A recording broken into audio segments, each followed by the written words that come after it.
Bears are all the rage these days, largely because we're getting a whole whack of new ones in the Hobbit set, ranging from average bears to big bears to the hottest new bear on the block, Beorn the Fierce, that's leaving folks saying, Ayula who?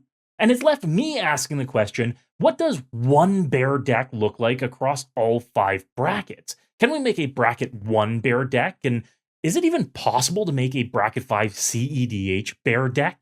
Well, join me because we're going to get a little weird with this one. We're going to dive into some deck building, we're going to dive into some bracket themes, and ideally I'm going to leave you with the skills to assess where in the bracket ranges your decks fall. And as always, if you find this video helpful, make sure to hit that subscribe button. Now, a bracket 1 deck is more of a flavorful thematic deck. A deck at this level may not flow perfectly well together in-game, but has some kind of fun theme to it. And if we were just going to build a bear deck with the theme being typal bears, well, it ends up being the exact same as a higher bracket deck in most cases. So what kind of pivot can we make to make a bear deck not a bear deck? Well, maybe we focus on a different kind of bear. The kind of bear that's maybe a burly, hairy man. After all, the new Beorn is a man that turns into a bear, so why not make this a deck about turning big, burly, hairy men into bears with Beorn? And that's where our fun concept comes into play.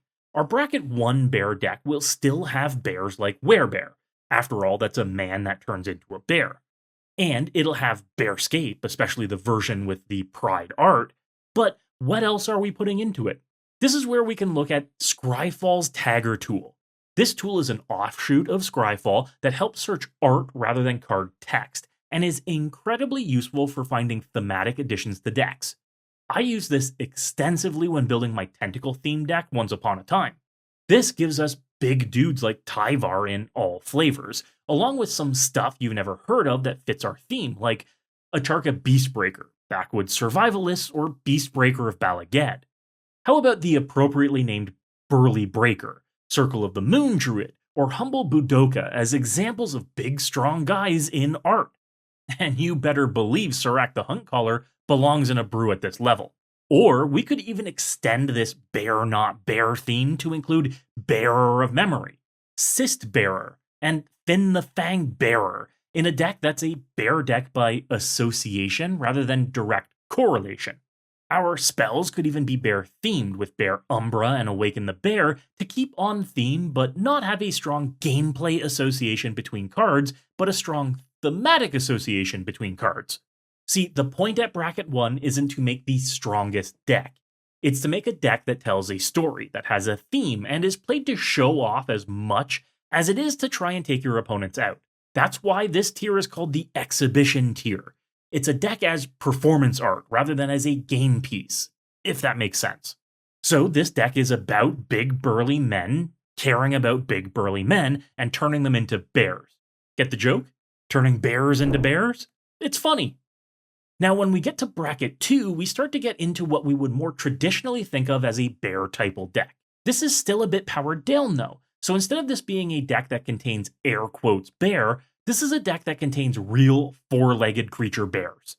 And we start getting into some typal synergies since everything we include is bears, like a Herald's Horn or even an Urza's Incubator. But since we're in bracket 2, we still have the limiters on to an extent. So what can we do to limit ourselves then? Well, let's take that contains real bears to the extreme and ensure every single creature in the deck has the bear creature type in its type line by default. This way, we aren't able to include more powerful cards like Roaming Throne, and we can't cheat with changelings like Realmwalker, but we can still make a cohesive bear typal deck that cares about bears in a different way than our bracket 1 deck cares about bears. So here's where we include new cards like Dancing from Dusk Till Dawn, Ordinary Bear, or Gigantic Big Bear, since this bear deck is about bears being actual literal bears. Since we are sticking to a semi-restriction at bracket 2, we'd include other creatures like Owlbear Cub or Druid's Familiar or Studious First Year to ensure everything in the deck is a bear or makes bears. Other legendary bears fit here alongside just ordinary bears like Goreclaw or Lumra or Ayula, as they are all bears and all help our bears be more bearable. Waka waka. Grisly Fate, Beast Within, and Kindred Summons are all examples of spells you'd find in this deck, ranging from thematic to typal utility to just plain good cards that also fits the deck's themes. But since we are at bracket 2, we also want to care about eventually winning the game. So including Overwhelming Stampede or Triumph of the Hordes or Return of the Wildspeaker as potential win cons fits within what we're trying to do thematically and via gameplay. Since we're now focused on a functioning deck, making sure we have card draw and ramp is expected as well, provided we're keeping on theme and our creatures are bears. Hunter's Insight, Rishkar's Expertise, and if we want to drop some big bucks, the Great Henge all work well in a deck and help us do more bear things. So we've gone from bracket 1 being a deck caring about air quotes bears to bracket 2 being a deck full of real bears, and our emphasis is now on functioning in-game as well as outside of the game, with some limitations whether it be via deck building or budget or theme. We have a deck that now wants to win the game, but wants to do it in a specific way that's special to the deck. That's our difference between a bracket 1 and a bracket 2 list. As we ramp up to bracket 3, where does this take us? Well, we still want to be a bear typal deck, but we shake off some of the restrictions and up some of the power level. We're taking some focus off of theme and putting it on being more impactful in game. We get to add game changers and combos, provided they're late game combos, to take us to the next level. So instead of just restriction of every creature being a bear, we can add more utility creatures to the deck. Beast Whisperer, Mana Dorks, and even a Greater Hoof Behemoth to add to our win cons. We could start straying into changelings at this level too, including Metallic Mimic, Realm Walker, and even Roaming Throne, if we want to get nasty with it. This is an emphasis on gameplay over theme, so we get a bit looser on that restriction. In fact, we may not even want Beorn at the lead of the deck now. We may want to put Ayula at the lead of the deck to enable an infinite combo or two instead. Like with Maskwood Nexus, we could turn creatures like a Herd Baloth and its tokens into bears, meaning with Ayula out, we could make infinite bears.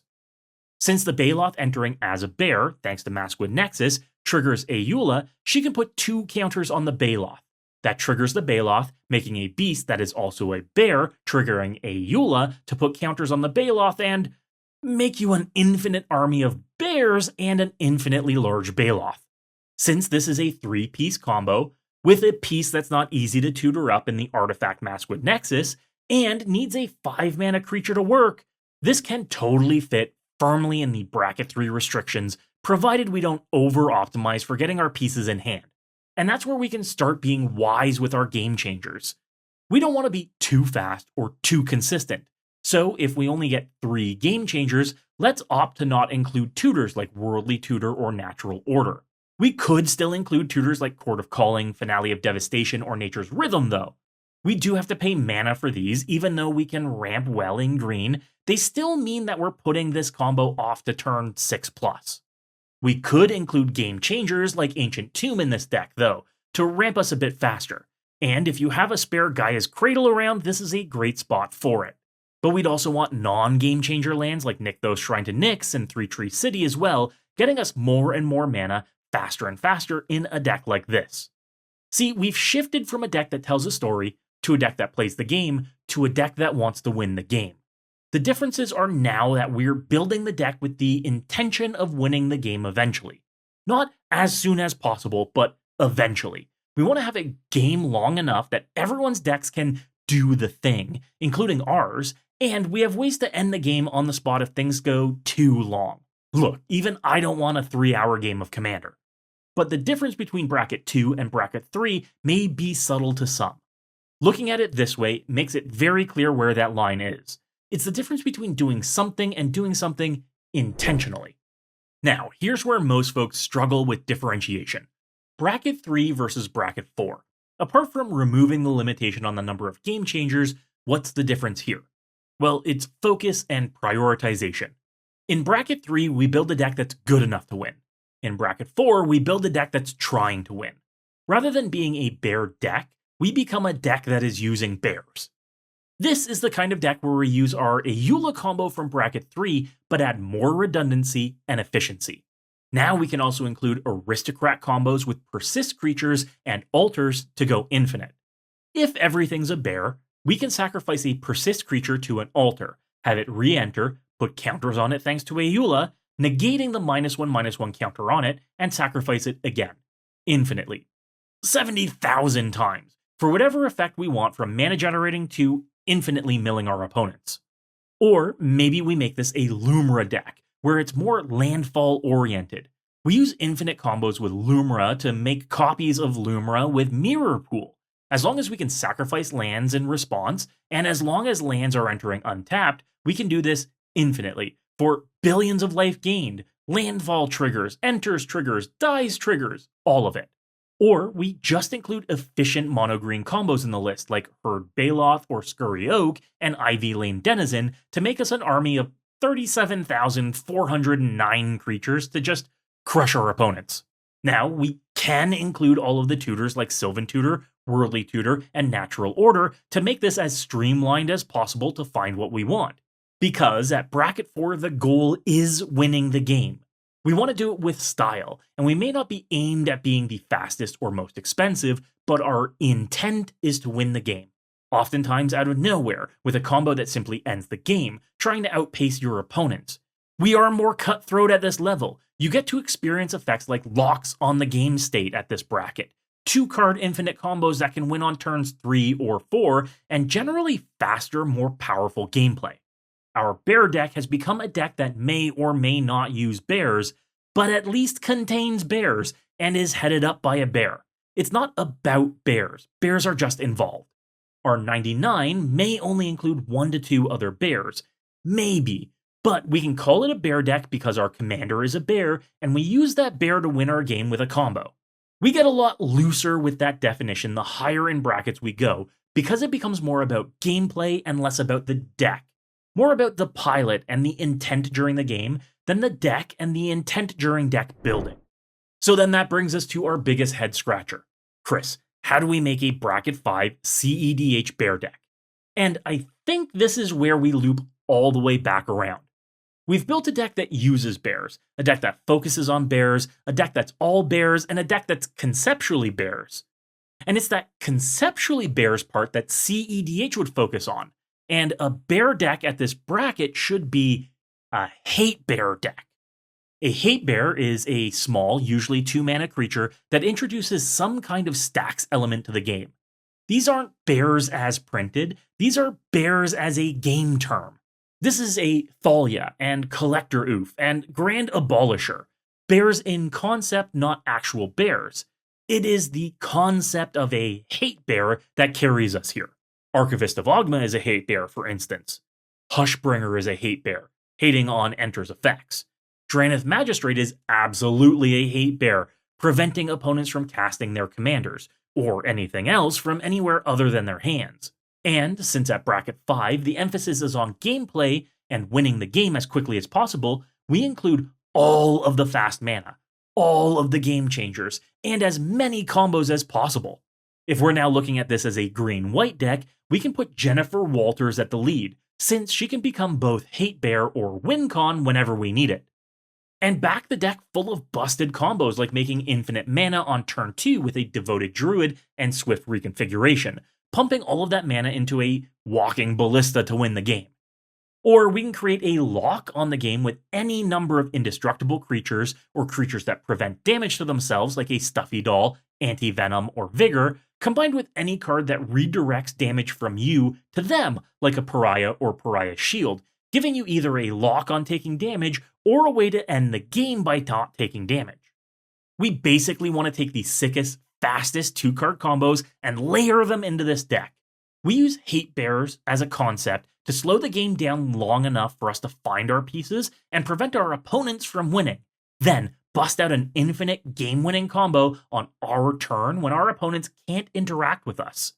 The focus here shifts all the way from a deck concept to gameplay. We don't care about what's in the deck outside of a very loose classification of cards. We care about winning with the most powerful cards in the most powerful corners of the most powerful format in this game. This is a bear deck that's not a bear deck, but on the other side of the spectrum from our Bracket 1 bear deck that's not a bear deck. And that's really what we can learn from this deck building experiment. that each of the brackets exist on a balanced spectrum, ranging from focus on theme to focus on gameplay. A bracket 1 deck is 100% about theme, often not caring about having a cohesive game plan whatsoever. The game is about showcasing the deck, not about actually playing or winning the game. A bracket 2 deck is 80% about theme and 20% about gameplay. You're a functioning deck in-game that has the capability of winning, but you've put a limitation on yourself through theme or choices or budget that means you put real thought into how you built the deck to show that off rather than showing off how you can win the game. A bracket 3 deck is 50% about theme and 50% about gameplay. You've made some compromises to your theme to become a more cohesive gameplay engine. You've included cards that don't fit a theme, win cons that don't fit your theme, but largely everything else fits within the deck's chosen bounds. But you're ideally wanting to win the game with your brew. A bracket 4 deck is 20% about theme and 80% about gameplay. Your main focus is on being a strong deck and showing off specific cards and interactions, trying to actively win the game in a way your opponents will think is cool or fresh or interesting. Your theme is kind of there still, enough that you can say that it has a theme, but it's not essential to your experience with the deck. And a bracket 5 deck is 100% about gameplay. You aren't telling any stories about the deck, and all of the card choices point you in the direction of winning the game. Everything is here for a reason. That's gameplay related rather than storytelling or deck building related. You don't want to show off the cool cards, you just want to win the game. And when we understand how a concept goes through metamorphosis at each stage of deck building across each bracket, we better learn about self-assessing our own decks. We better learn how to communicate the kind of deck that you've built and the kind of game you want to see, as well as the kind of player you really are in the end. I'm really interested in what you think of this deck building journey, and if you've learned anything today, and if you've got any questions about determining which bracket your deck fits into, hit up those comments and let me know. Do me a favor and slam that subscribe button, and if you've made it this far, don't leave without checking out my sponsors. Card Conduit. They are hands down the easiest way to sell your individual Magic cards without the hassle of traditional buy listing. They'll get you top dollar while handling all of the heavy lifting, from sorting to grading to optimizing your price across a huge network of vendors. And they'll give you cold hard cash for it. You can use the promo code MECHANIC right now for 10% off of all fees. And if you want to pick up the cards for this list, make sure to go check out Card Trader. Use my promo code MECHANIC right now for 5% off your order from any TCG. Card Trader's zero system means you can get cards from all over the world with only one shipping fee. Save money and time today. Lastly, you can check out all of my decks on MOXFIELD. MOXFIELD is the best deck building platform in the world and makes it easy to build decks and search for specific cards with their powerful tools. Have you checked out their drag and drop feature yet? It's revolutionary. Be sure to check out my brews and follow my profile there right now. If you were inspired to brew today, you have to hit that subscribe button. Check out this other deck on my channel right now for more sweet tech. And as always, folks, good luck and have fun.